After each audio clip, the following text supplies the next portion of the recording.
Welcome to the milk bar. Welcome to the milk bar. Welcome to the milk bar. Welcome to the milk bar. Welcome to the milk bar. Welcome along to episode 609 of The Milk Bar. Jason Forrest here with you as ever, and coming up on the show we'll be having a chat with Wayne from That Is Beyond about his social media presence and his online blog. We'll be joined by Susan Murray, the Red Imp herself, to talk about the Red Imp Comedy Club for March. On top of that, we have music from JP Riley, Tom Withers and Arran Page. It'll be good to have a bit of a natter with them. Also, we'll be hearing from LGBT Sparkle. They have been doing some fantastic work, as you know, over the last few weeks. They have a chat with the Samaritans coming up this Thursday, so we're talking to Gray from the team at Wolverhampton Samaritans about that. And Fired Up Theatre will be joining us for a bit of a chat about their latest project, which sees them in the town of Sudbury. That's coming up. Plus, you can hear what happened when I caught up with Collabro when we had a chat about their forthcoming gig at Trentham Live 2021, when they will be appearing on the Sunday alongside the likes of Jay McDonald and also Alfie Bow. That's coming up on The Milk Bar this week.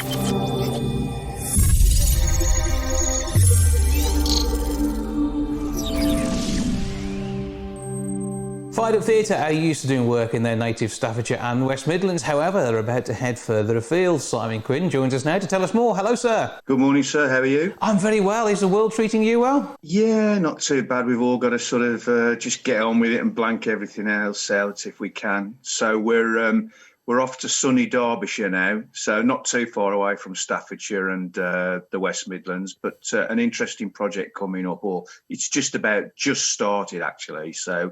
But that doesn't mean that people from the West Midlands can't get involved, as I'm sure you'll let me explain in a bit. Okie dokie. I mean, we're used to you working on a lot of different projects. There was a fantastic audio project that you ran last year. All this sort of tying in around lockdown back then. It's been a troublesome time for the arts, he says, understating things massively. But that hasn't stopped you doing some work, has it? No, we're quite fortunate in that respect. This was a project, it's based in Sudbury in Derbyshire, but it's not a million miles away from the East Staffordshire borders. Well, we know Sudbury because that's where you've got the Museum of Childhood, haven't you? Absolutely correct. Right in Sudbury Hall and the Museum of Childhood, absolutely right.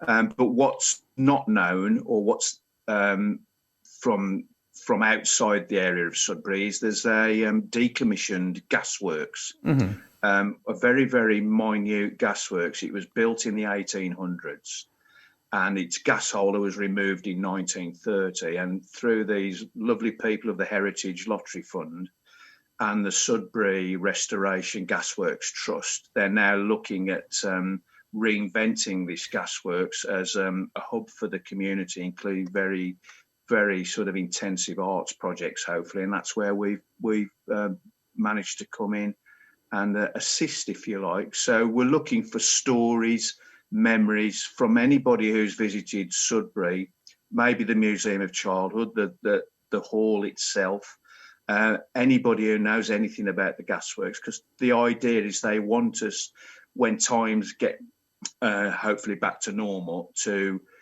create a promenade piece of theatre, as well as looking at doing a virtual Zoom murder mystery based around the area of Sudbury, hopefully. So, I mean, a lot of interesting work to be done there, and so you'll be drawing actors from across the region as ever. Plenty with a Derbyshire accent, I'm sure, who will fill those roles that side too. But it's a great chance to explore something, and from this project we may see something similar that you'll get involved with over here. I know you've done work over at Cannock Chase, at the colliery and the museums that are over that way. So this is you are now becoming very much a sort of industrial heritage style piece. So before you know it, we could see you in the Black Country Museum as well. Well, it's funny you should say that, Jason, because you mentioned earlier in your introduction about the audio project that we did. Which is based around the fictional detective Amos, and that one was based around Inglestree. We're now looking, hopefully, to expand that to areas such as, you say, maybe the Black Country Living Museum, Bantock Park, for instance, something like that, or Ironbridge Gorge. So any sort of museum or heritage location based in the West Midlands who are looking for something that's kind of like a travel log murder mystery type of thing. So you incorporate all the facts and history of the specific place, but maybe in a fictional theme. We're open to suggestions. Okay, so you never know. So maybe somewhere like Willenhall with its rich history of lockmaking, the likes of the wool industry of Wolverhampton as well. There could be some intrigue to be had there. Absolutely. I mean, if you take Walsall, I'm not sure if it's still there now, but they had the Leather Museum. So something like that. Absolutely. Willenhall and Wolverhampton is a rich tapestry for history and heritage. So anybody who's interested in that, we're only free to talk to. And so with the work that you've done with the lottery funding for this one, there is pots of money which can bring this to life. And it's great for the community, isn't it? It not only brings some art in the much needed space, but also gets people together as well and gets them talking. And it's that talking which can count, whether that be on Zoom or online these days, or whether that extends out into real life once we're able to return to it. I think you're right. And I think you don't realise how creative you can be with these wonderful things called computers. Zoom's there for a reason. It gives us a chance. It brings people together. It's immediate, it's safe, and it's creative as well. So absolutely. And theatre being very much a people medium, theatre, which is pictures online, is kind of television, but actually I think it goes past that when you look at the interactive stuff that you can do through platforms like Zoom and things like Facebook Live even, whereby you can get feedback, people can talk into the piece, you can share things with people. And I think theatre can be an online experience, can't it? Very much so. Very much. It's great for the voice, facial expressions. We also incorporate creative writing. It's also brilliant for very creative evaluation because you can do it there and then rather than relying on written reports and emails. The immediacy of sharing about it and seeing what you can do there and then is very effective. So with this project that's happening, say, just over the Staffordshire border in Derbyshire, at Sudbury, and other work which is at the moment just a potential in the mind of yourself and the rest of the team, where do we go to find out more, and how do people actually get involved in this? Well, very soon you'll be able to see it up on our website, www.fireduptheatre.co.uk. If people want to find out more details, they can email me at fireduptheatre@aol.com straight away, and I'll send out some details, whatever. So also on our Facebook pages, Fired Up Theatre, we'll be posting things on there as well. So look at the details there, talk online and see what can happen. And so you will be on site when things allow in Sudbury, getting yourself ready for all this. And what's the building like? Because, I mean, if we're going back well over 100 years and mostly disused since the 1930s, or has it had a second life in the past too? Yeah, no, it looks like obviously it's very much a shell sort of thing. It's a very small building. But it looks very unique. Basically, there's nothing, I don't think, once restrictions are lifted slightly, to stop people going to visit and have a look round. It's very sort of cordoned off by sort of safety railings and that. But I've actually been inside the building. It's very unique. It's difficult to describe unless you actually go there yourself. So hopefully we can do that in not too distant future. Well, only up the road, and it'd be great to see how this project works out for you. Fired Up Theatre is what you're looking for on all the socials, and you get a chance to interact with many a piece that they do over time. Simon Quinn of Fired Up Theatre, thank you for joining us. Thank you.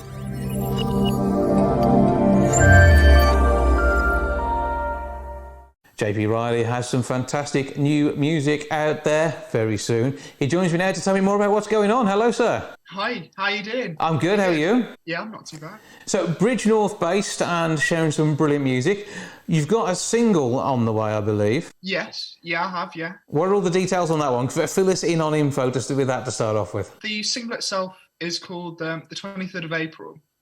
And it's kind of just based around like I was at uni and I wasn't feeling very good in myself, and I was kind of just wasting life away a little bit, and I just kind of woke up on the titular date. So it's not just a kind of it's being released on that date and all that kind of. No, it's an actual thing, and it's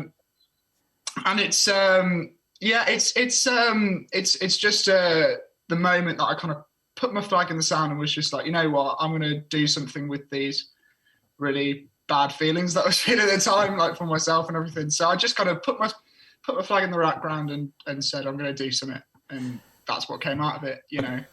So what is the release date then?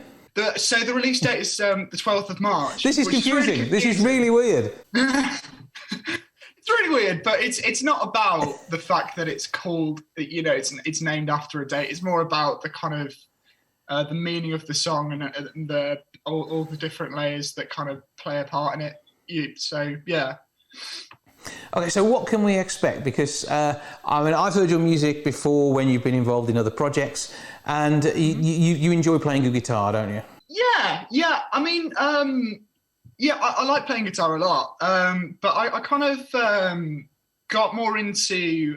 So when I left my last band, I got more into kind of playing around with like technology and so recording technology and kind of using lots of different kind of sounds and trying to make them sound like they're not that sound. So for example, in this song I've got a sample of like an acoustic guitar that I've reversed and then pitch shifted up and distorted really like lots, and it sounds kind of more like a shrieking or something. It doesn't sound anything like the original sound. It's quite, you know, I like to think it's quite different. So yeah, I'm trying my best to be a bit different, a bit edgy, but it's I'm enjoying it.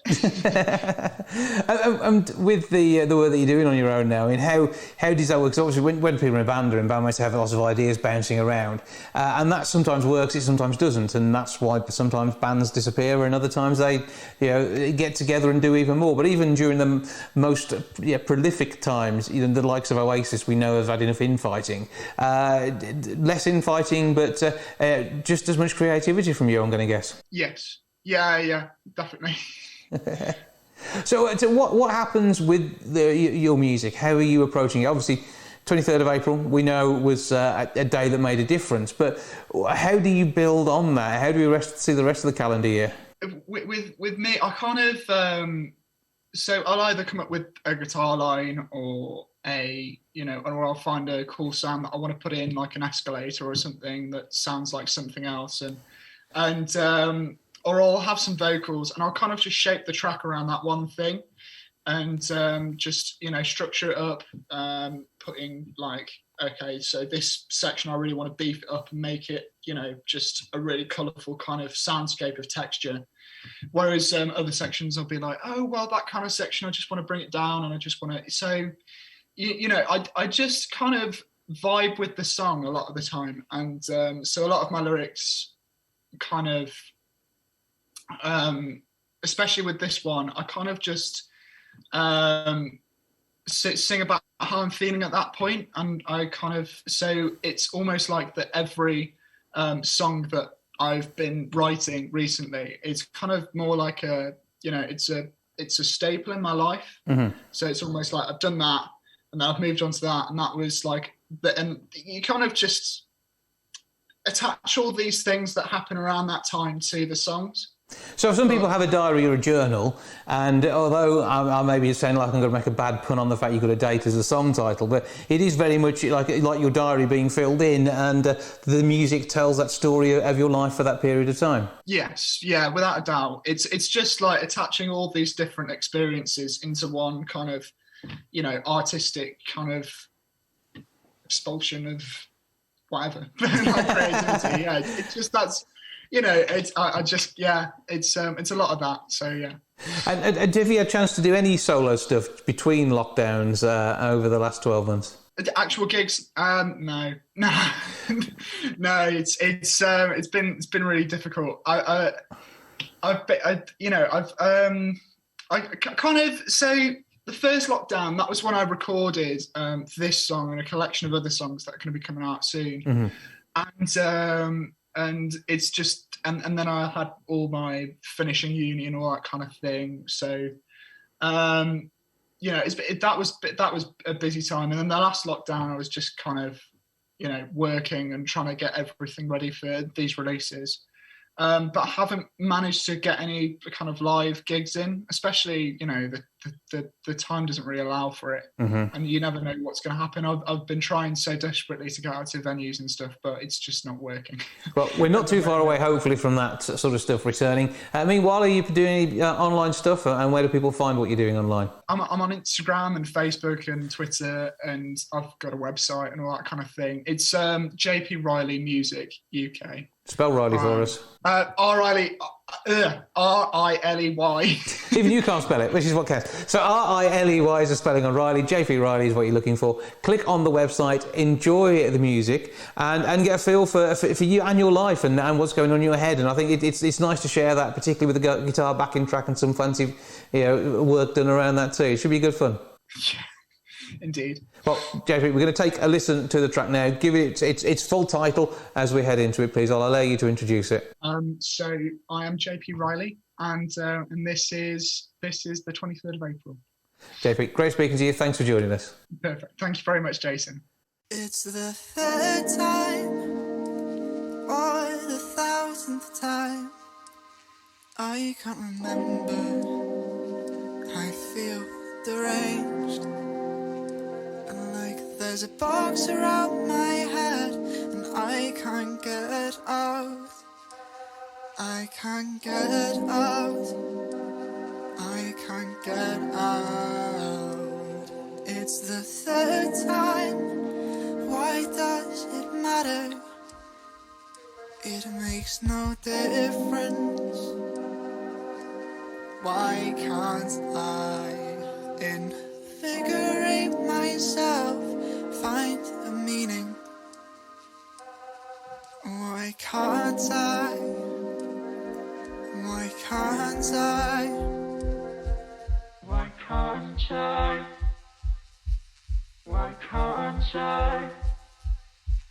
It's 3 p.m. and I'm still in bed. I'm wasting time away. The hours just wander like one into another. The time is useless. Just set it inside out and realize there's no way out of here. It's the third time. It's the third time. I am sickening. I can't remember.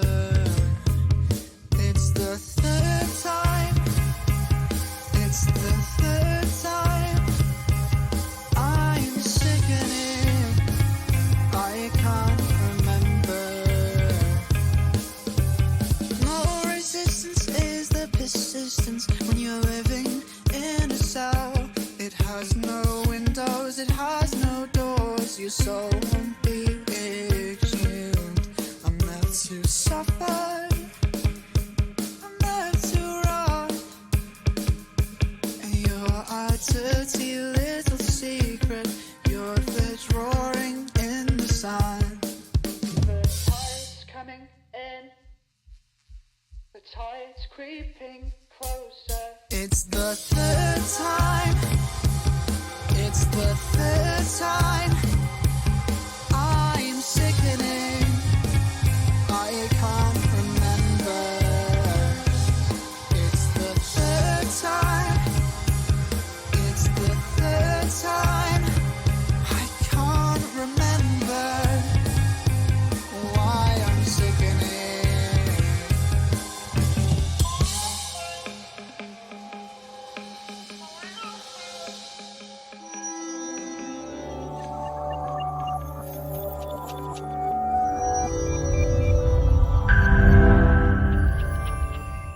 Red Imp Comedy is back online on the 4th of March. To tell us more, Susan Murray joins us. Hello. Hello. How are we doing? All right. You're faking this really well. You're doing well. At time of recording, it's one of those things we should put a little disclaimer. Susan is a little bit hungover. But is that right? Is that fair? Maybe. Well, the thing is, I did a gig with Russell Kane last night, and then I came off there and I went on and I did an Instagram live. And it turns out I rambled for an hour. And it was mainly Midlanders watching, which is really nice. So we had a big old reminisce about clubs in the Black Country that don't exist anymore, like the Silver Web and Scruples and JB's and Junction 10, all that stuff. And then somebody messaged me and went, "You do know that New Model Army are doing a stream thing tonight?" So that's my favourite band. So I watched them, and then I started watching lots of old punk bands, like till 2 a.m, playing backgammon online, listening to the Ruts and the Damned. It was great. Oh dear. So you're having fun, which is what counts, living the best life. And this all helps when it comes to your work as well. I think it's vitally important to be troubled as a comedian in some way or form, even if it is just listening to the New Model Army. But what is going on with the Red Imp Comedy Club? Because you're sort of heading into uncharted realms of 2 online gigs a month. Well, yeah, I think during lockdown, I think we can sustain, because it takes me kind of 2 weeks to get the publicity up and running, and I have a 2-week build up to my promotion. So I can do 2 a month now because there's not much else going on. People are indoors. I think they're probably up for watching 2 a month. And I've got a lot of regulars that tune in. So, and also acts that weren't up for doing online stuff now are, because it's been a year and they just want to tell their jokes, you know what I mean? Yeah. Even though it is, obviously it's just the nature of doing a gig on Zoom it's a little bit odd. But, if you've got loads of jokes that you thought of because of the lockdown, what are you going to do with them? They're just going to sit and gather dust, and then, one day they'll be outdated. So you might as well use them up, eh? It's like using your stock, isn't it? Yeah. Before there's a sell-by day. Yeah, if you're not on Mock the Week, you've got to find somewhere for it to go. And not many people are on Mock the Week, to be fair. So it's a bit of a closed shop. But comedy is getting us through, and I think, the fact you say Zoom things are a bit odd, I think we're more used to it now, and certainly you've got this honed to a T, haven't you, when it comes to producing these things online? Yeah, we've been doing them a while, and it's working out what works best, because we were doing Zoom with a front row, like a virtual front row, and then we were broadcasting simultaneously on YouTube. But I think we're going to switch to an all Zoom method, because I've emceed a few of these gigs for other people, and I've been on other people's shows, and I think that the all Zoom thing works, because the people who just don't want their cameras on just switch them off, and they're on the because you get like pages of people depending on how many you've got. So I reckon we'll probably have 5 pages, and just the people who want to interact and who want to be on the front row have their cameras on, and I think Zoom automatically organises them onto the first and second page. Yeah. So I think that'll work well. And I was the gig I did last night, the promoter was telling me, if you get the audience to turn their mics down to 20%, that works well, because sometimes background noise, it can cut out a comic's punchline, which is really frustrating. So it's just working out the technical way of having it set up, basically. Yeah, and as you're spotlighting your comics as well, that all helps with getting the tech to do what it needs to do. And they say this is something people should not be scared of. This is a great way of enjoying a giggle. It's the only way you're going to get to see proper live comedy, and this is proper live comedy. Having been in on a gig with you, it is just absolutely fantastic. And you work in the camera, you work in the audience, and it is just like the real thing. Only people can't throw stuff at you. Yeah, they can heckle, and they can just turn their camera off, can't they? But then we can mute them, so it's like a big give and take, isn't it? Yeah, it's something you'd love to do, I'm sure, sometimes in a venue. Yeah, it's just we can't have that button in real life, is it? Can I just mute you? But it is good fun. And who have you got lined up for your first gig in March on the 4th? First gig in March, we have got a big named TV comic that I'm not allowed to list, but he's already been mentioned, Taps knows. And I've got, he's a Comedy Store regular headliner called Mike Gunn. Mm-hmm. He's an ex-heroin addict. And if you go on Ko-Fi, Kofi, and type in Mike Gunn, he's got a load of, he wrote a whole show about being a heroin addict and coming off it, basically. And, his journey to, cleaning up. And he's very dark, he's very sarcastic, and he's got about 20 videos on there detailing it, and they're just hilarious. So go and have a look at that. Okay, he's fantastically funny. I've seen him working with Phil Butler in the past, so Mike Gunn is well worth a listen. I know that. Yeah, he's brilliant. And I've got a girl called Alison June Smith, who's a Canadian comedian, and she's like multi-award winning, and she's brilliant, really one of those warm, delightful, you know, those people that you just instantly really like. And she looks and sounds like a cousin of mine who's American, actually. But so every time I'm with Alison, I feel like I'm with family. It's very weird. But she's sound. So I always try and like have the bills 50% women, 50% men. We're guaranteed it's going to be 100% funny, so make sure you're along for that. How do people find out about not only this gig but the future stuff too? If they go to redimpcomedy.com, everything's on there, and there's some videos for you to watch, and there's a bit of information about the club. And obviously the thing is, because it's online, you can watch from anywhere in the world. So, you know, if you're not in London or Walthamstow, then you can just nip online and say hello to everyone, basically. Yeah, well, this means your Midlands audience is growing as ever, because whenever you're visiting, you always get a fantastic turnout. I know that from what I've seen. I've been at your gigs. We've been missing out, basically, on our Susan Murray fix, because you are down there in that there London. And it's good to have you available online, and well worth getting involved. And it's nice for some of these comedians to be able to eat for a change, isn't it? Yes, we've all had a rather tough time of it, and a lot of people are getting jobs. I mean, I've been working in a vaccine centre, which has been quite entertaining, because I'm literally on the door going, we got AstraZeneca, we ain't got Moderna, you might get the Pfizer COVID jab. So, you know, you've got to keep yourself entertained when you stood on the door. God, it was -4 the other morning when I got because we opened at 8, because like they're doing like 900 people a day at this vaccine centre, so they're whizzing through them. Yeah. So, but it was -4. Oh, I had like 16 layers on. I was like the Michelin woman. I could barely move.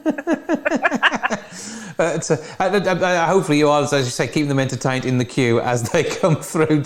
It's the closest you're going to get to doing a gig, and it's all for the over 70s at the moment. I think we're on to over 70s we're at the minute, aren't we? Over 60s no, it's now. Over 50s. Over 50s now you're doing down there.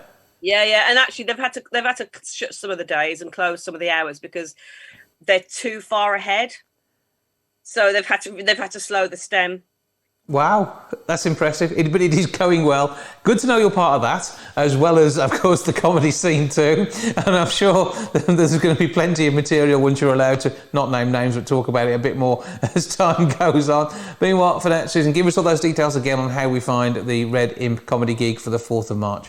redimpcomedy.com on the website, or Red Imp Comedy on Twitter, or Red Imp Comedy on Instagram. So we're all of the socials. Just Google Red Imp Comedy, and Red Imp Comedy, that is, and you'll find us. As ever, lovely to speak to you. Keep up the good work, and I'll let you get back to your paracetamol. Thanks a lot, Jason.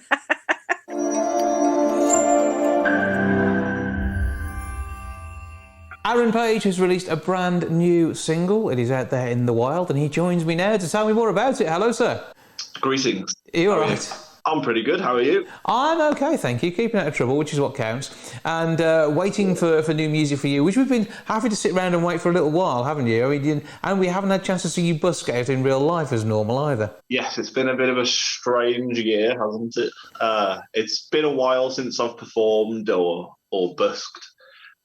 So this has been a pleasant escape from the monotony of not being able to actually perform, for people. Yeah, and bringing some music out into the world is always a good way of doing it. It gets you the opportunity to express yourself and tell us what you're thinking. So tell us a bit about the track itself. So the album is called The Golden Age. The song that I'll do for you today is called It's In You. And the theme of the album, the theme of this song especially, is sort of trying to access the thing that's in you that makes you who you are. Mm-hmm. So the Golden Age refers to a time where you felt completely lucid, completely alive. You might have a memory where you look back and you think, I had no inhibitions at that time. I was completely happy. We all have our different form of the Golden Age. So that is the sort of the recurring theme. And yeah, It's In You is sort of trying to pinpoint what it is in you that makes you you. That little spark of beauty that only you have. That's something I was trying to muster up the words to describe. in vain, maybe. Well, this is where you get to do it in song, though, and the music helps make a difference. And whereas you might try and use 10 words to describe it in conversation, you've got a whole 3-minute track to be able to go with to get that idea across. And music is a great way of spreading ideas. And you talk about this golden age. I mean, you say it will be different for everyone. I suppose you can look back to when you were a kid, possibly. And for me, it was the coveting of the Etch a Sketch. For you, it may well have been a mobile phone you were desperate for. Oh, I think I could have gladly bypassed the mobile phone. So I'd be happy with a typewriter and a notepad, frankly. So you're then without school. That, we wouldn't be sitting here talking right now. So yeah, the technology does the job and makes it a bit more interesting. But what really drove you to do this? Was it the lack of being able to go out and perform and the need for that creative outlet? Because you're normally pretty prolific as it comes to busking and personal appearances and the like.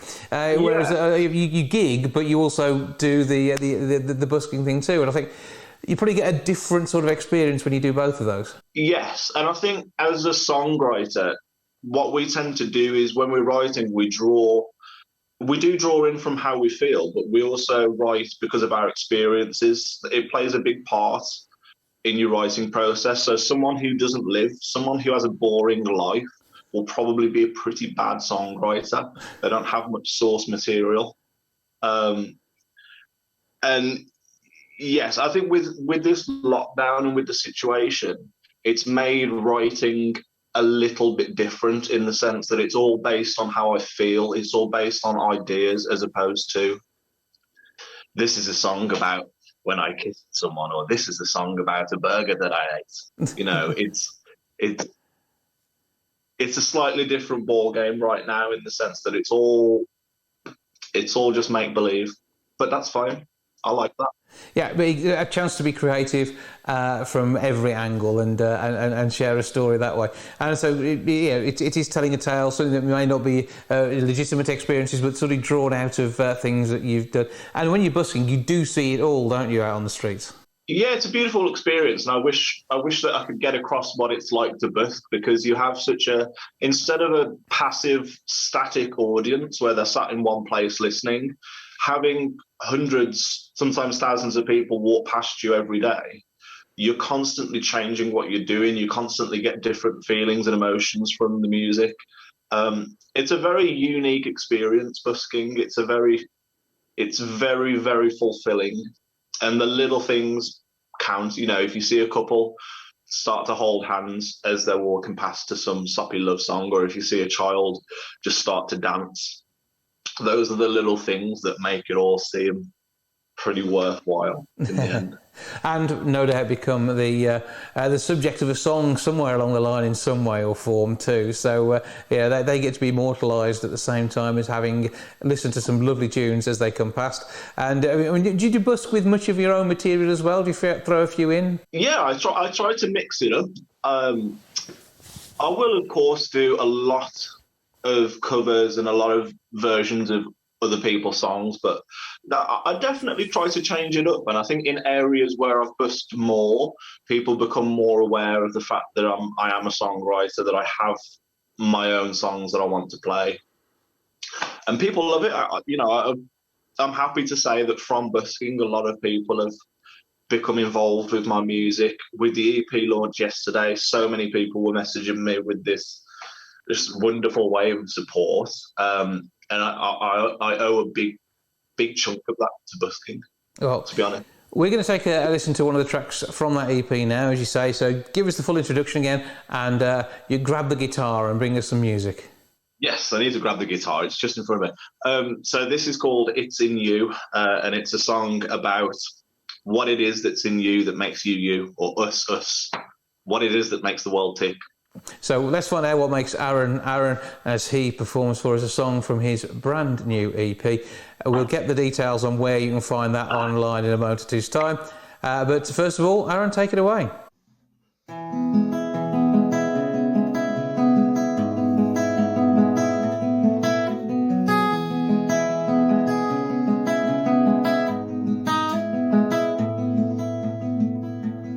Can you imagine a place where no one's scared, a place where no one's lost, in the dust. Can you imagine a dream you don't wake up from, where the ocean flows through us? And what would it look like? Would it even be a place? Would it even be something you can see? Or is it a feeling? Is it quiet thoughts? Is it the bridge from you to me? Here it's in you.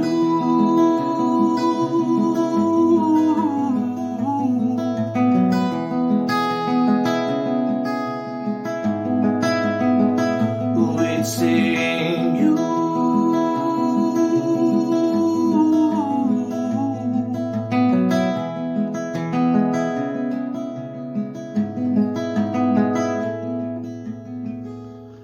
Do you remember the people you used to love when you were still delicate and alive? Or are you too busy being so self-absorbed to notice the beauty of this ride? And can you envision a city where no one dies, and only prowling ghosts on the earth? Would they still write poems, or even be amused? Would they be anything at all? It's in you.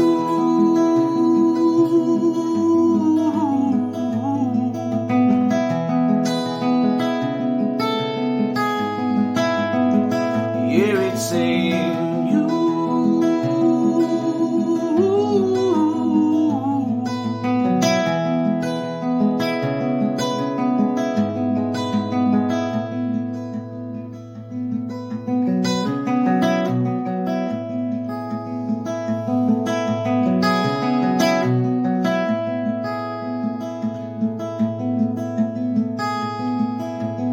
It's in you.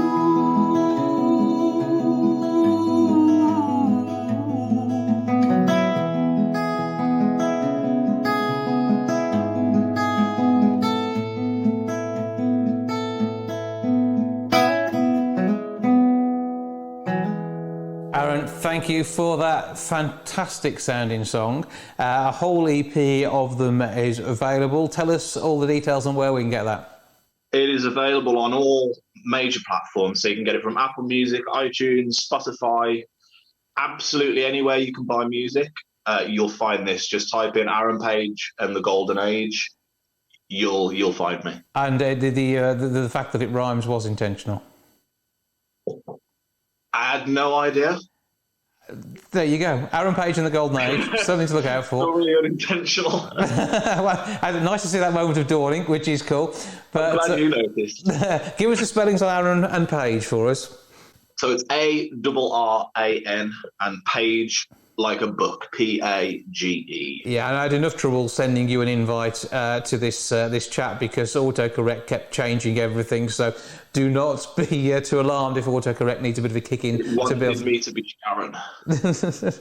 He's not Sharon, he is Arran. And then Sharon Page was not available today. No, that doesn't work. But thank you for joining us. Keep up the good work, and we look forward to hopefully seeing you in real life busking on a street near us soon.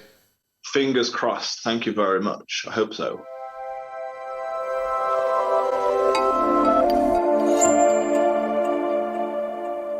Wayne from That Is Beyond started a fitness journey some time ago, working with TPM Health and Fitness. He is now keeping that journey going on its own, and he joins me now for a chat about how he got to where he is. Hello, sir. Hello, how are you? I'm very well. I trust we find you well. Yeah, very, very well, thank you, on this bright morning. Well, yeah, it's quite nice to get some good weather because that makes you feel fresh about life. And I think that's a fresh view on life, which has really got you started because you sort of changed your outlook. You started off not thinking that you could change the way you looked, and you sort of really pulled yourself into building quite a bit of body confidence. Yeah, I did. I was very lucky. I had... obviously, as you mentioned, Tom from TPM Health and Fitness to sort of get that journey started. But I had started losing some weight. I was feeling sort of quite confident with that. And then I thought, well, actually, I need to use this as the push to move myself forward. I've been a big guy all my life, really, and didn't think it could really change. So it was that step, getting Tom, that really got my foot in the door, really. And I honestly didn't think that I could love being at the gym. I was one of those people, I would make myself go fairly irregularly. I wouldn't really get much out of going to the gym at all. And it was sort of that focus and knowing what I was doing that really started my love of the gym. And I'm missing it so badly at the moment with lockdown. Yeah, because lockdown's not been easy. I know from your personal circumstances that you are now between roles, and that has, in some ways, it's given you more opportunity to look after yourself and think more about you. But equally, it's given you the opportunity too to look at maybe becoming a bit of a social media influencer and to really talk about your journey. And you've been doing that through your Instagram pages. Yeah, I have. The thing is about my blog, I started many years ago, just as a sort of creative outlet. I was working in the theatre industry, but I was sort of doing administration and management rather than the stage bit, which is what I trained to do many years ago. So I started the blog as a creative outlet, but I've actually found throughout lockdown that it's been a good opportunity for me to share my experience. Not only, well... yeah, all of my experiences, really. I'm really quite open on my blog, and that was something that I always said I would be. At first, it was about maybe getting pictures or finding fashion for bigger guys, because that market wasn't really out there at the time. Mm-hmm. But now it's sort of come into sort of appreciating my mental health and other people's mental health that are around you. So I think sometimes when you don't see that people are experiencing the same things as you are, you can feel sort of alone or a bit like you're different to everyone else, but actually everyone's going through a struggle at the moment. And so I try to be quite open and sort of encourage people to speak up and talk about their problems, because there's just so much going on in the world to cope with at the moment. You know what I mean? Mm-hmm. But I mean, you make this journey with your wife and child, and they get to feature too periodically. And it is about that whole picture, as you say. Yeah, it is. I mean, this is. I always say this is my life and my experience. You know, I don't try and impress that this is a way you should be or how you should live your life. This is just how I am and how my family are, and that has its own challenges. You know, I know lots of people who are alone during lockdown, and that's been really tough for them. But my challenges have been experiencing homeschooling, you know, having a relationship within those four walls and not being able to go anywhere else, really. So there is many positives, but there are also some negatives. And, you know, we all ride that wave in a different manner, but we're all on that same wave. So I love sharing what I do with my family. I spend a lot of time with my son through homeschooling, but also... weekends we love getting out and about in the countryside and enjoying each other's company. He's my best mate, really, and he's almost 5, so I don't know what that says about me, really. The young at heart, I think we'll stick with that. But, you know, it is a bit of a giggle with what you're doing as well. And also what you're posting. I mean, you're posting a lot of images of yourself. I mean, we all know, anybody who's seen your blog, know you love your underwear. And you share that. What's your missus reckon to the number of pictures of you that appear online in your pants? I think she was a bit surprised at the beginning. But, again, it's all been part of the journey. She's very supportive, obviously. I probably wouldn't do it if she wasn't. Uh-huh. But yeah, it really started out from being a bigger guy and just it being on Instagram and not really seeing images of bigger guys out there. And I sort of had got to the stage where I'd lost a little bit of weight, but I was still much bigger than I am now. And I just wanted underwear brands to sort of understand that what they're putting out there with male model bodies wasn't representative of the men who were buying their product on the most part.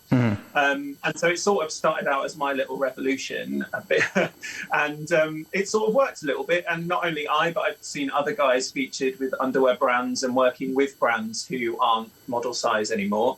And that's a really great thing because, you know, I think women have it much worse than men generally, but actually the branding doesn't fit for your everyday man anymore. And I think it is important that we need to do that. And we need to appreciate that we've not all got abs. I certainly don't have them even now. And that we want to see people with our faces and our body shapes in the clothing, and that clothing be available. And I think underwear brands have come a long way with that. And often, you know, it is a case of it's seen as a bit dowdy. The brands which suit the fuller figure are always as exciting, and I think that's where you started from, and something you continue to crusade for. Exactly that, yeah. And you know, as much as I've lost weight, and this has been a good thing for me, confidence-wise. I still want brands to be representative of everyone out there, because I think when you feel more inclusive, that's so much better for everyone's mental health. And, you know, just because you're a bigger size doesn't mean you can't look great in underwear or any fashion for that matter. It's just about availability and cost, I think. Yeah, well, so you're certainly having fun online doing all of that. I mean, did you have favourites when it comes to this sort of thing? I try not to play favourites with them. I sort of just dress as I'm in the mood for each day, if that makes any sense. But yeah, no, there's loads of great brands at the moment. I've recently bought some Jack Adams, which is an American brand, which I hadn't bought before. I love classic Calvin Kleins, you know, with all those images from the 90s. I just think you can't go wrong with a classic pair. And then there are other brands, which things like Fox and Basque, which are fairly new. When I say Basque is about a year and a half old, I think. I think Fox is a bit older. But they're doing great new things. What I think is great is the colours are coming in. We're really getting a change in design. I think many years ago, you were looking at just a basic brief or a basic boxer, and that was your choice. And whichever brand you got it in, they were all sort of similar. But we're seeing different shapes and support and lots more design going into these tiny items. So I think that's a real positive move forward as well. So I think that the best underwear drawer probably has a whole mix of brands and a whole mix of styles in it as well. So if people want to find out more about you and your blog and see you on Instagram, what are they looking for? So my handles for everything is That Is Beyond, all one word. It can have capitals or not capitals, I think. But yeah, I guess if you're looking at my stuff, you're looking for an honest guy who is not afraid to say it as he sees it. There's some underwear pics on there, selfies, family life, and just sort of trying to live life for the fullest in this lockdown at the moment. And there will no doubt, when the world is back up and running, be lots of theatre stuff on there as well, because that is my background. So. Yeah, fingers crossed we'll not be too far away from seeing theatre again. That would be amazing. Oh, Wayne, yeah. That Is Beyond. Thank you for joining us. Thank you so much for having me. Have a great day.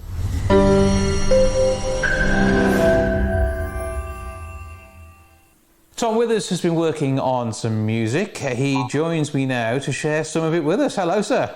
Jason, how you doing? Well, good to see you. I'm good, thank you. And obviously, we have had our paths crossed in a number of different guises for you musically, the Icon being one of them. What's going on there at the moment? Because of the certain situation, unfortunately, we haven't been able to play in our usual venues, which are sort of like pubs, clubs. We've done, sort of out and about, and obviously because of like everyone getting to the age where we're all kind of going different paths, it's been hard to still be going, but we're still going, and I'm pretty sure we got some gigs lined up for when everything gets back to normal and we can get back out there. So yeah, when normality returns, the Icon will be there. But in the meantime, releasing a few bits of music and sharing some stuff online. So what have you been up to? To be honest, I was furloughed from work,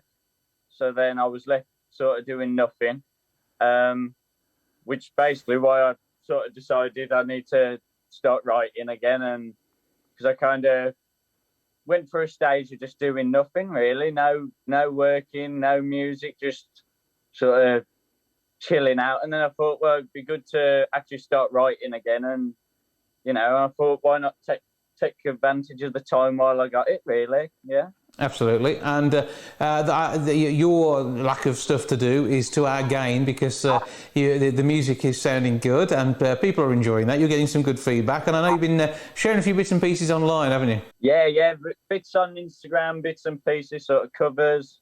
As I say, I've been releasing a couple of singles, and basically just trying to get back out there, really. Yeah. So what's it like trying to get there and do this? Because I mean, you're not even 20 yet, are you? No. And you've been on the scene since you were what? Is it 12, 13, something like that, playing music?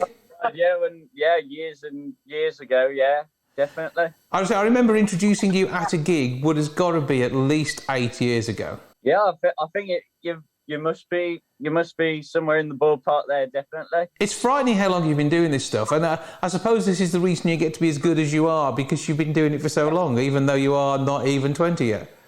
Oh, thank you, but yeah, I suppose I've had a lot of experience performing and writing and doing all that stuff, so I suppose a lot of work's gone into it.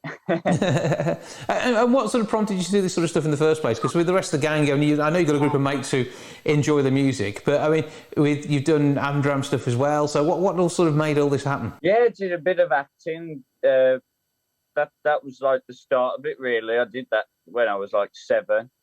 And then, I don't know, as we got to about the 12, 13 mark, I don't know, I suppose it's when the hormones kicked in. I decided music and rock and roll was a lot better. Because there's been all sorts of things, including a massive gig in Belgium. Yeah, we did that was with the icon who I was on about earlier. We actually did we did the Beatles Festival in Liverpool, which actually is a global sort of thing. You get all different countries. And then basically some Belgian promoter came up to us and he was like, he says, "Oh, come to Belgium and do our festival."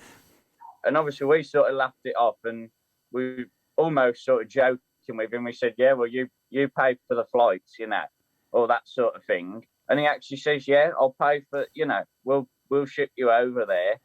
He says, "No, all expenses paid if you pay the show." So, yeah, that was a great gig. A bit of fun, and a chance to perform in front of a huge audience. And so this is, you played the music festival as well, and messed about on stage, having some great fun. And I say all this before your 20th birthday, and loads more to come. So what happens next then? Because you got your own music, which is sort of appearing now. So how's it going to work? Well, basically, it'll sort of be like, I'll still always be in with the boys, but then this is sort of like where I get to do what I want to do more, like, if you know what I mean. So still enjoy doing that stuff, but sometimes it's nice to do my own little thing. So, which is why I'm releasing it's a new album coming out next month. The title of the album is going to be, this is the first time it'll be heard actually. The title is going to be Ballerina. That's the title of the album. Okay, explain that one for me. Well, basically, it's not as smart as it sounds. Actually, there's a really cheap bottle of wine that I discovered in lockdown, and it's basically a knockoff version of a Lambrina. That's the reason for it. It's fueled the music writing, and that's how it all works there. Hey, you're going to play a song for us live now, aren't you? What are we going to hear? Yeah, this is going to be my last single called Stay Away, but it's also showing on the album next month.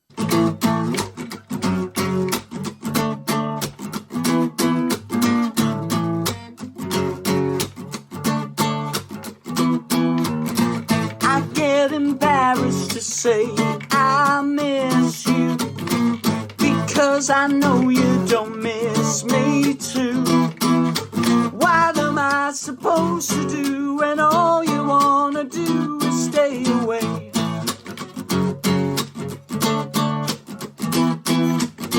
You say you love me, but you don't want me. Have you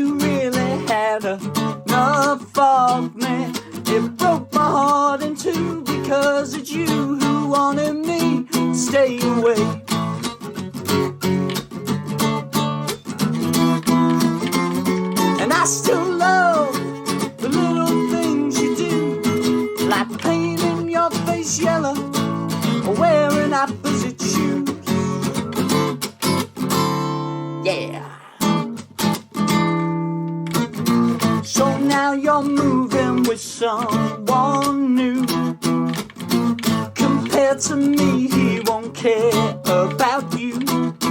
So what am I supposed to do when all you wanna do is stay away? I'll stay away. I'll stay away.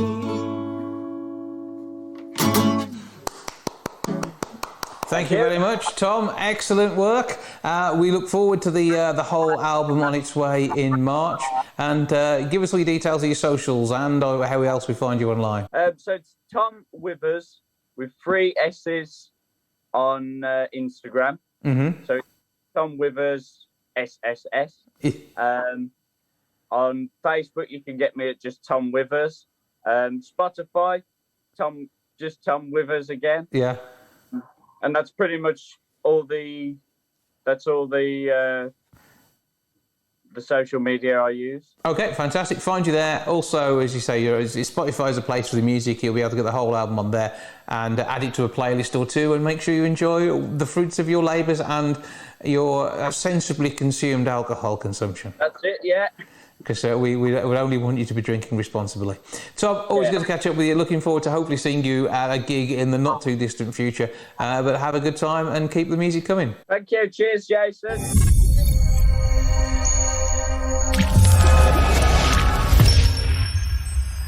This Thursday's LGBT Sparkle meeting involves a talk with the Samaritans from Wolverhampton. To tell us more, I'm joined now by Paul Ryder from LGBT Sparkle and Gray from the Samaritans of Wolverhampton. Hello to you both. Hiya. All right, thank you, Jason. Yeah. We're all good here. So, first of all, Paul, this is the latest in your series of talks, and this time you're looking once again at mental health. Yes, because it's still time to talk around mental health, and I just thought it'd be nice just to invite the Samaritans, which they gladly agreed, and Gray will be talking to LGBT Sparkle this Thursday.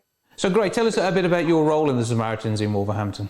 So I'm one of the deputy directors of the branch, and so along with taking calls and emails, I do a lot of publicity and communications and outreach to try and raise awareness of who we are, that it's okay to pick up the phone, it's okay to talk, and it's okay to not be okay.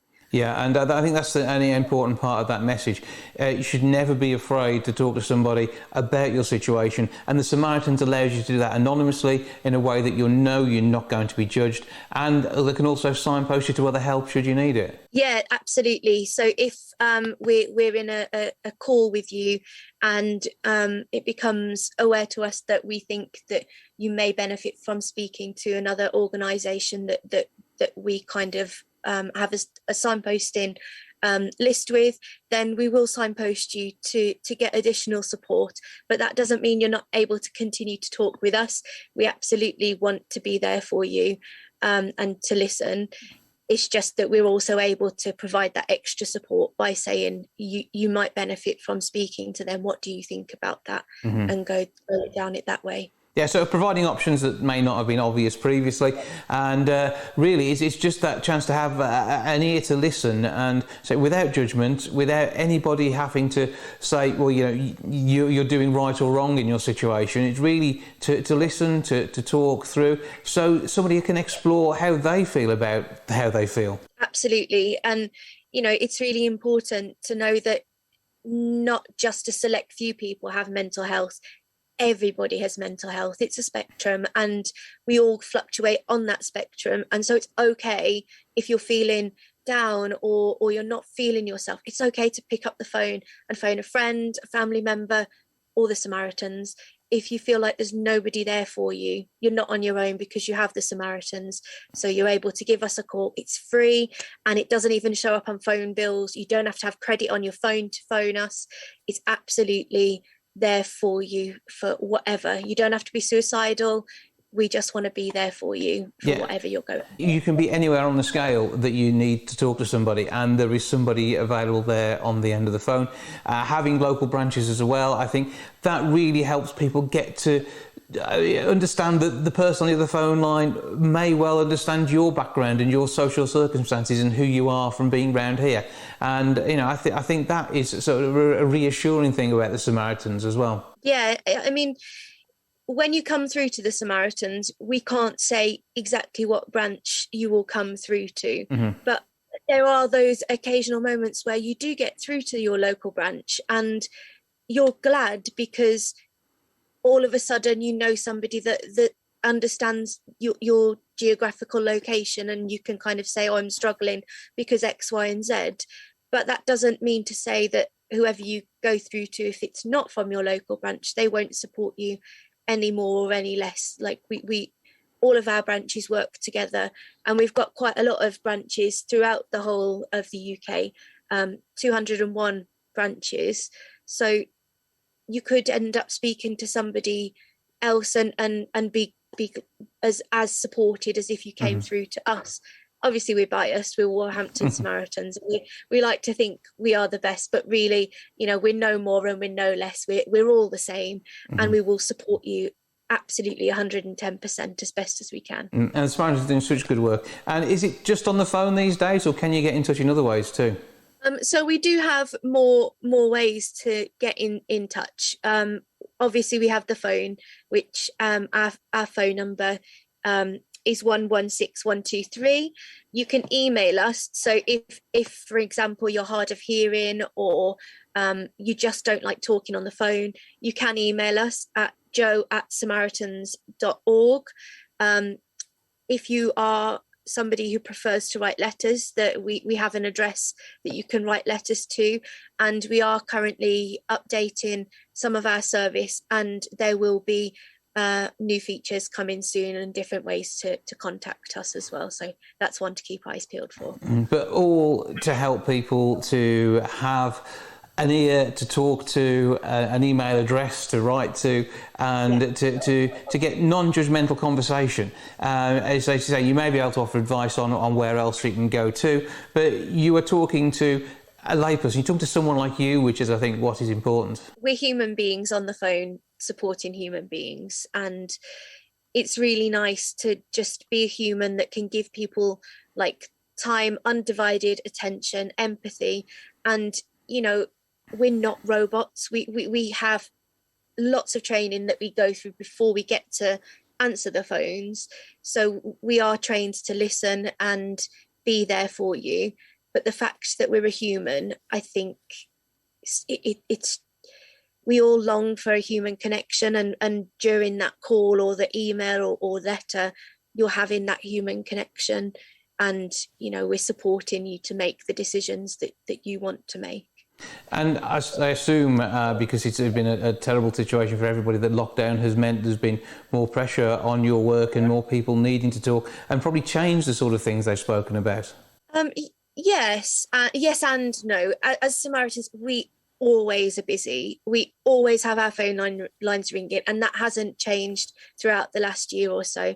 What has changed is a lot of people having their mental health feel like it's got worse because of COVID and the lockdown restrictions, and so things that might not have ordinarily made somebody frustrated or angry is making them frustrated and angry a lot quicker. And so we are having more people talk about COVID and talk about how it's affected them, and rightly so. It's affected everybody in many different ways. We just are there as ever to listen and be non-judgmental and provide that emotional support. But our phone lines are always ringing off the hook, always. But say there is someone there to help, whether you're using a mobile payphone or whether you're actually on the landline at home when you're able to. You know, it is a safe place for you to go to talk. As you said, it is free, it won't show up on bills, and it has got a very specific phone number. So give us that number again. Yeah, so it's 116123. 116123 is the number for the Samaritans. If you wish to support them, whether it be financially or otherwise, you can of course get in touch, and the Wolverhampton branch would be a focal point for us. Yes, so if you do want to donate to us, and we would obviously be very thankful, you can head over to the Samaritans webpage, and you're able to actually select which branch you want your money to go to. So if you selected Wolverhampton, it would come to Wolverhampton. But if your hometown is somewhere different and you want to support that branch, then you can select that branch as well.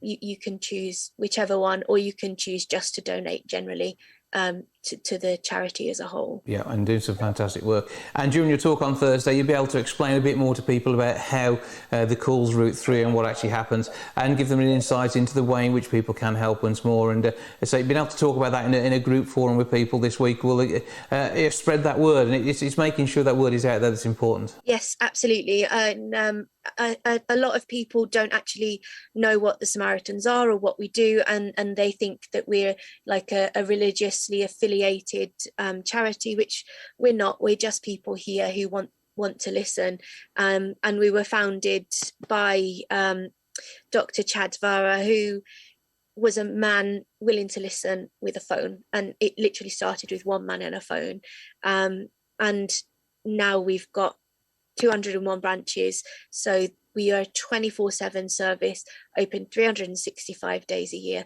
and raising awareness for that. Hopefully we'll be able to spread the word that there's somebody there no matter what. Yeah, from one phone and one person to many thousands of people, helping hundreds of thousands each year, and excellent work it is too. So Paul, you have your talk this coming Thursday, as it's all part of the LGBT Sparkle programme and surrounding the community, and as you said, mental health awareness at the minute. Where do people go to find out more about your group and come along and join? You can follow us on Facebook. It's LGBT Sparkle Wolverhampton. If you want to join our Facebook page, obviously it's a private group, but I will let you join the group if you want to. But you can find us on Facebook easy. So basically search for LGBT Sparkle. You can then request to join the group. From there, you can see all the events that are going on. If you wish to join to particularly see Gray and the team from Samaritans in Wolverhampton this week, they would very much like to have you along. But for now, both of you, thank you for joining us. All right. Thank you. Thanks, Jason. Bye. Bye.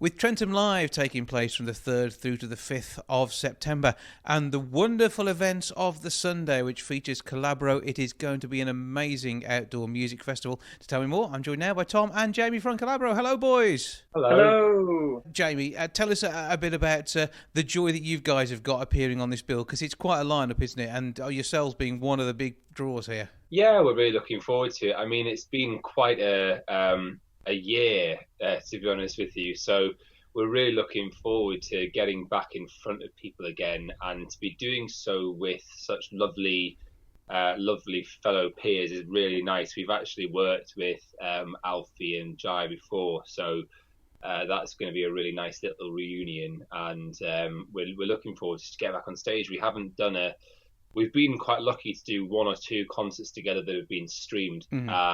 But apart from that, it's nothing like what we're normally putting out every single year, live-wise. So getting back on stage in front of an audience in person is going to be really nice. Yeah, and it's going to be a fantastic Sunday. And I think the music's got a great feel for that day of the week. And Tom, I mean, what is it, 5 albums under the belt now, a tour that should have happened last year that's been moved forward, but still a great time for music generally, because there are so many people just sort of sitting back enjoying and listening. Oh, yeah, absolutely. I mean, I know especially for us, our fans and the people who follow our music have been so supportive, even through these hard and trying times. I think it just goes to show that, you know, people love music. People love connecting to something, connecting to an emotion through song, and that's what we try and do. So yeah, everybody's just had a great spirit throughout this whole process, throughout this whole time. Yeah, and with the music that you perform, I mean, musical theatre is something that people have missed seeing, you know, the shows in their entirety. To be able to get a massive fix of some fantastic musical theatre music from yourselves at any one time, it's good. It's got to be good, hasn't it? Yeah, yeah. I mean, people have missed it, haven't they? And I think that anything that this year has shown, I mean, we've seen this on our live stream concerts, the reaction the fans have had when we've been able to just perform for them live in some capacity. People have really genuinely missed it, and they're hungry to be back. And I think there's something about an experience that you have when an artist performs in front of you, and we have that similar experience when there's an audience in front of us. I think people are really hungry for that. It does bring the music to life, and I think this is one of the joys of theatre. I mean, you play a large number of theatre-style venues, and the songs that you select really make a difference. Equally, it must be great being part of that music-making process as well. Yes, yeah. I mean, musical theatre is such a great genre because, as I said, it makes people feel emotions. It's like, I know, like, a lot of the charts are very happy, uplifting songs, but it's the complexity in musical theatre that you hear, like the sorrow, the joy, the loss, the gain, all that kind of stuff that speaks out to people the most. When you are putting together an album, how do these song choices come about? Quite a funny process for us. I mean, the last album, which was album number 6, was the Christmas album that we released. See, and I wasn't counting that one because because it's outside of your usual genre. Everybody has a Christmas album, though, don't they? Yeah. Well, that one, we've always wanted to do a Christmas album. That one was slightly easier because obviously we're more confined to like one genre of music, whilst musical theatre spans so many different kinds of shows, and there's such a wealth of catalogue in there that both new and old that we can pick from. So we tend to have some form of theme. I mean, the first 2 albums were very much contributed to by Psycho and Simon. So we had sort of significantly less creative control of the song choices for those. And then when we formed our own record label, for the 3rd and 4th albums, they were very much songs that we were all musical theatre and just wanted to do. The 5th record was with BMG, and that was actually a lovely process, but it was all love songs and less about musical theatre. So it depends. If it's us, we tend to kind of just all pick like 10 favourite songs, and then we'll sit and shortlist them and have a little meeting. If it's a label, it's like a 50-50. Sometimes the fans pick them as well. Like on our 3rd album, Home, the fans picked most of the songs for that. We kind of decided to shortlist them, but they suggested all of the songs. But when it comes down to, say, the love songs on Love Like This, I mean, My Heart Will Go On. I mean, that, Celine Dion, and you have an idea how that sounds, but you guys can make anything your own, can't you? We've always said we love taking songs that are solo songs and changing them into 4-part harmony. I think we just, at this point, I think we just have a knack for it. It's lovely, especially for us, because we get to sing songs that sometimes we might not be able to do as a solo artist. We did Defying Gravity, which we were trying to do for quite a long time, and obviously a female solo song. But nobody had ever really done it in male 4-part harmony before, so we kind of took it by the reins, and eventually we got it to a point where we really liked what we had with it. And yeah, as you said, it's just something unique and something fun for us, and as an audience, something that they've never heard before. And clearly you boys enjoy it. I mean, we catch you now in relaxed style, but I mean, Jamie, you guys do dress up properly for this, don't you? You would take that bit seriously. Well, it would be rude not to.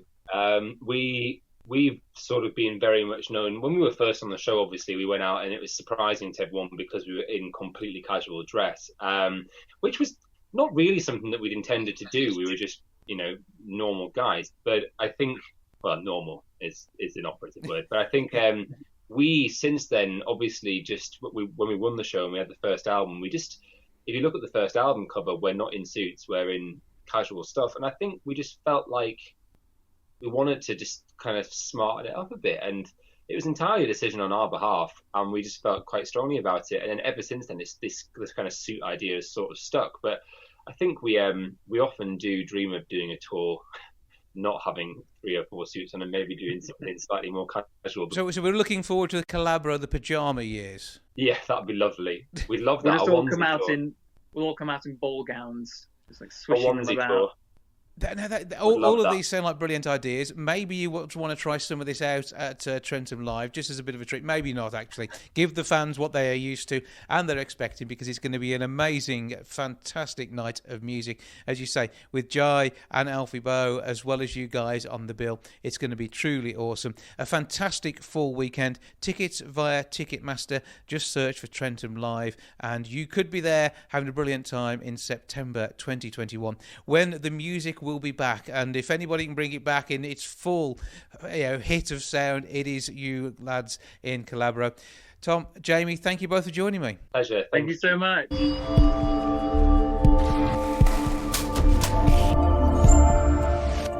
Well, that's a lot for this week. Thank you so much for joining me. Back with episode 610 next week. And if everything goes to plan, we've got quite a treat, as we've got someone coming along who might be too sexy for the show. Tell you about that then. See you soon. Ta-ra for now. Goodbye from the milk bar. Goodbye from the milk bar. Goodbye from the milk bar. Goodbye from the milk bar. Yeah. Goodbye from the milk bar. Yeah.